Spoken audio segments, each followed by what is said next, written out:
The article's pretty dense, so I summarized it to say as much as I could and stay within our show's time frame. So please read the whole thing if you guys can. You will not be disappointed with Howard's work here. So Lorna McMurrey, she died on January 7th, 2022 after suffering an asthma attack on Trulieve Holyoke at their Massachusetts facility. Prior to passing, she had been complaining about having trouble breathing for weeks after inhaling keef at the poorly ventilated 80 square foot facility daily, where her job was packing pre-rolls. McMurrey's death may have been triggered by the same cannabis deaths she and others were required to work through regularly. And per the article, Massachusetts regulators said nothing, and her death wasn't really known publicly for 8 months, even as thousands of cannabis workers were and continue to be exposed to similar risks every single day. Lorna McMurrey's death marked one of the first reported work-related fatalities in the legal cannabis industry. Leafly is marking the 1-year anniversary of her passing with Death of a Trimmer, an investigative series that raises troubling questions about worker safety in the legal cannabis industry. Part 1 chronicles Lorna McMurrey's life, tragic death, and the aftermath of the incident. Part 2 examines the emerging hazards in cannabis work and the urgent need for safety measures in an industry still in its infancy. I focused on Part 1 as a continuation of my first reporting on the incident last fall, where we were all appalled to hear what had happened, and even more so that so much time had passed without any of us knowing. So Lorna McMurray's stepfather, Dave Bruneau, said to Leafly that she was a proud consumer, genuinely interested in the process of how cannabis was grown, processed, and sold. She was a high school dropout and a bit of a late bloomer, but she eventually made it back to school and earned her diploma. Lorna loved her job at Trulieve and hoped the regular paycheck would allow her to buy a car, get out from under her parents' roof, and move into an apartment with her friends. Toward the end of 2021, she began complaining about suffering from breathing complications at work from pre-roll keef dust lingering in the air. In November, she even posted on Facebook that an incident left her gasping for air. 3 weeks later, McMurrey followed up with a post that read, "I work around pounds of weed every single day, and when I do pre-rolls, all the grounded bud and keef in the air triggers the asthma I didn't know I had. But I'm hoping it'll just heal itself or something."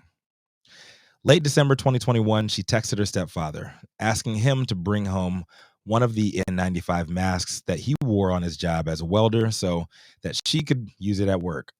Even with the mask, issues continued. Mid-shift on January 7th, 2022, Lorna collapsed and 3 Trulieve employees performed CPR on her. She was rushed to the hospital 7 miles away in Springfield, but at the time her mother and stepdad arrived, they were told that she was already brain dead. McMurrey passed away that night. The death certificate from Commonwealth of Massachusetts lists Lorna McMurrey's cause of death as cardiac arrest and respiratory arrest, along with presumed severe asthma attack. OSHA initially reported McMurrey's cause of death as occupational asthma due to exposure to ground cannabis dust, before revising it months later to an employee who was packaging ground cannabis into pre-rolls at a commercial cannabis processing facility suffered an asthma attack and later died in the hospital. Per the article, that change, which replaces causation with correlation, underlines the difficulty of the case. Asthma killed Lorna McMurrey. Whether that asthma was triggered by cannabis dust, caused by cannabis dust, or set off by another unknown factor, it remains medically unproven. Weeks after, months passed, and the public heard nothing about it. Federal law requires all employees to report a job-related hospitalization or death to the Federal Occupational Safety and Health Administration, OSHA, within 24 hours. Trulieve properly notified OSHA, which sent an inspection team out to Holyoke. The company also gave proper notification to the Massachusetts Cannabis Control Commission. OSHA inspectors even levied a fine, but made no public announcements. 4 days after McMurrey's death, federal OSHA investigators swept through the Holyoke facility, but the report on the incident was not published until 6 months later. June 30th, 6 months after, OSHA fined Trulieve $35,000 for failing to provide employees with effective information and training about the hazards of cannabis dust, how to prevent exposure, and what signs to look for as early warnings, including coughing, shortness of breath, etc. OSHA declined to issue a news release about its findings as well. It's usually normal practice for the agency's national media office to publish a press release about noteworthy cases. They push out about 15 to 30 releases every month. And per the article, in June and July 2022, it notified the public about cases involving the death of a roofing contractor in Houston, a fatal fall at a frozen food factory in New Jersey, finger amputations at a pillow factory in Georgia, and a drowning death at a golf course pond in Florida, but none about Lorna's death at Trulieve. Per the article, OSHA's Trulieve fine was listed deep within a publicly searchable agency database, but if you're not looking, and there's no reason you would, you'd never know it existed. Officials at the federal agency never made an effort to spread information about the incident and the significant health risks that it revealed.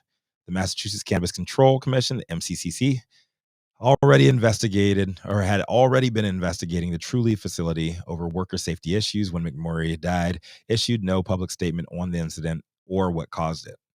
They later say that it was because the case remained under investigation. In October, Danny Carson, one of McMurrey's former co-workers, posted about the incident on his personal Facebook page. This is months after.